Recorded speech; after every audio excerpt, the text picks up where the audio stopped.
turn it around this week? After a couple of disappointing weeks, is this where we start to see what we saw a few weeks ago? It's a good opportunity too. We're pretty confident we've nailed where we've been deficient the last few weeks. We're certainly hoping that our players will invest heavily into the tough part of the game, the difficult part of the game, and that's probably the thing that's been lacking a little bit, as well as remain brave with the ball and still want to take the game on. So yeah, it's a good opportunity. We're back at Etihad playing the Kangaroos. Last week's a long time ago. We're right to go. You spoke about that deficiency. Is that just due to the fact that the guys were up and about so early in the season with the NAB Cup and the like that they needed to come down a bit? Or? Not necessarily. It's a pretty tough competition. You lose games of footy for different reasons, and often it's because the other team plays better on the day and does things better. Fremantle played exceptionally well last week. We feel some quarters have let us down rather than whole games, and that's a sign of an improving team and a team that still has some way to go to get to its full potential. When you say tough part of the game, what do you mean there? Is that more tackling or? A little bit. It's driving in at the ball, getting some body around the ball and creating more contests, and that usually results in a bit of tackling. And the game generally gets easier. It's easier to make decisions around contests then, and certainly becomes infectious and contagious, that enthusiasm and aggression within a team. That's what we want to see again tomorrow. So how do you get that back? What have you done during the week to try and get that enthusiasm? Well, ultimately the players drive that and decide that in a game, and I think it's fair to say that that's the one thing they want to see from themselves and expect from themselves and demand from each other tomorrow too, and we're confident it'll come back tomorrow. Heath, how hard has it been sitting on the sideline watching this boys? You know, I don't think they've won since you've been out, so it's been sort of hard to not be able to try and impact on that. Yeah, definitely hard. Obviously it's a punishment, you know, make up for the wrongs, and I guess, you know, sitting on the sidelines watching the way they've played, I think it's just you want to be out there and support them and help them, and yeah, I guess I'm excited to get back this week and do that for them. You sort of sound like you're a little bit repentant in the sense that you want to try and get out there and help the boys again because you want to make up for the fact you haven't been. Yeah, I think you let the team down when you miss weeks of footy, and you know, I guess I just want to move on, and I've improved on the track while I've been out, and you get to see things from a different point of view, and that's what I've done, and I look forward to getting back out there with the boys. Heath, do the playing group sort of see 5 axings in 1 week as a bit of a statement by James that he's not going to put up with what's happened over the last couple? No, I don't think so. I think we just want to get back to playing that footy we were playing in the early part of the NAB Cup and the season, and the last few weeks have been disappointing, but the players know they've got to improve and get back to how we were playing earlier, and that real improvement.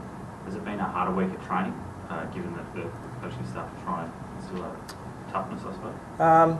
No, I don't think so. I think they've been really good with the way they've teach what we want to learn and how we want to get better. So, obviously being stuck in Perth didn't help either with the preparation, but we've kept everything to the sort of same routine, and I think going to the game, pretty good. Has that issue been a big issue amongst the playing group? No, not really, but I think the coach has been good with the way they've made training, to help us prepare as best we can for this week.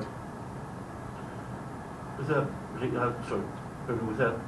Hill in the team, Bell Chambers and Ryder there, is there sort of a feeling now between the coaching group that maybe the 3 tools isn't the way to go, or is it going to be a week by week proposition depending on who you come? That, I think, some weeks yes, some weeks no, and that's dependent on the opposition.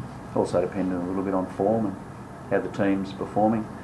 There are times, it's almost the times in games where you crave that, and there's times in games where you don't need it, if that makes sense. Yeah. And that's perhaps the sub-rules force that to happen.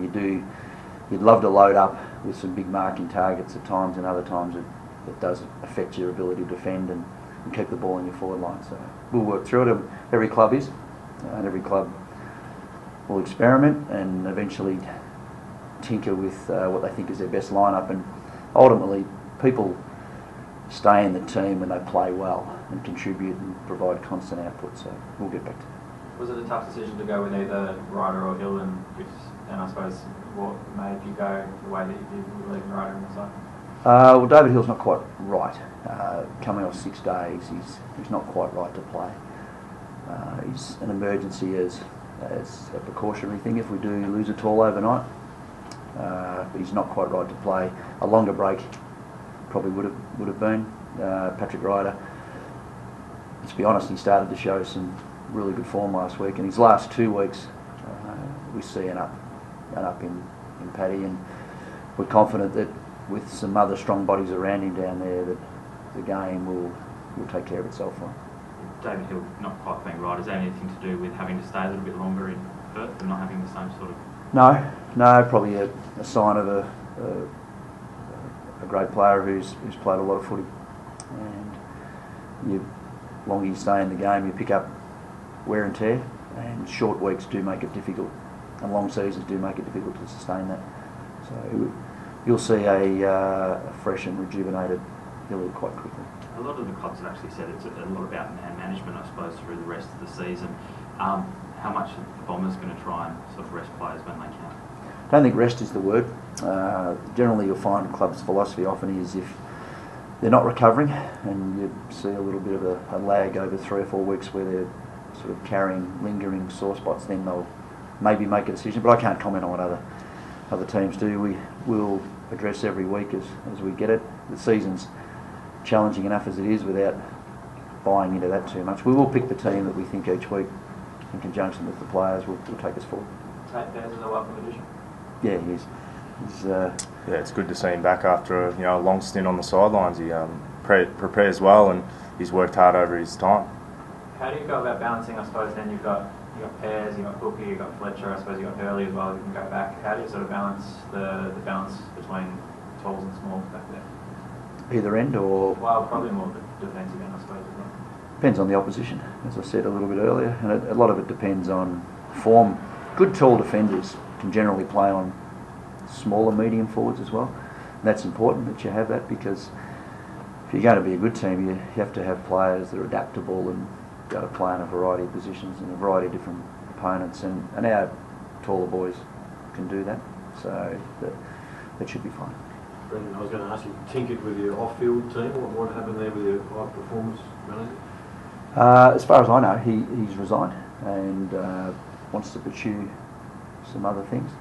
I think there's more to be released today, and that's probably a better question for Paul Hamilton. We're more in our focus is a game of footy tomorrow that's really important for the Essendon Footy Club. Just on that, James, I think it was about 3 weeks ago, before this 3 straight losses, identified this sort of 7 or 8 game section as the toughest of the year. I mean, obviously it's not going according to plan.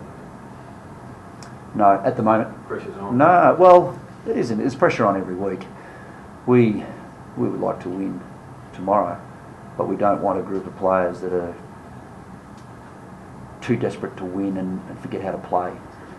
And it comes back to embracing those difficult things in the game that I spoke about before, but also arriving at the ground tomorrow in a relaxed state, knowing that when you've got the ball in your hands, you've got to relax with it and still put it to advantage. So there's still 3 facets of the game that don't change each week: winning it, using it, and getting it back, and that's our focus tomorrow.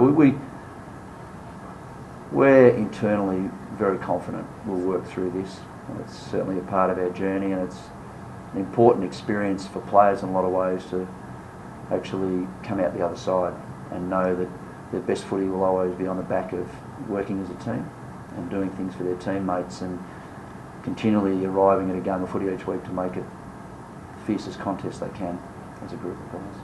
Can I just get back to those talks, sorry, again. Is there a worry at all that, I mean, Essendon's trademark for the last couple of years has seemed to be its pace and ability to, you could say, against sides like St Kilda and Western Bulldogs, I suppose. Is there a worry that having so many of those talls at either end of the ground could compromise that in any way?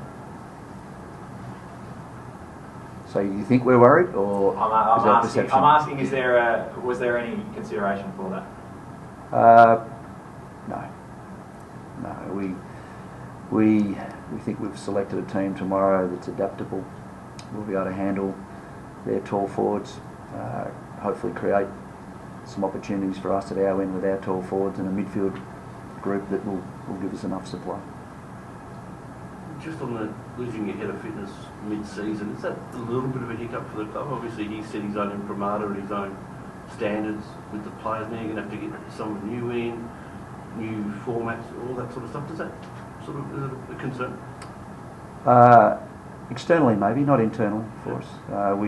That group work as a team, and there are people still here that are well qualified who will accept the challenge, and often opportunities create excitement, and you often find one or two people in your organisation that maybe have even more talent and get up and go than you realised, and I think you'll see people come to the fore and we'll move on.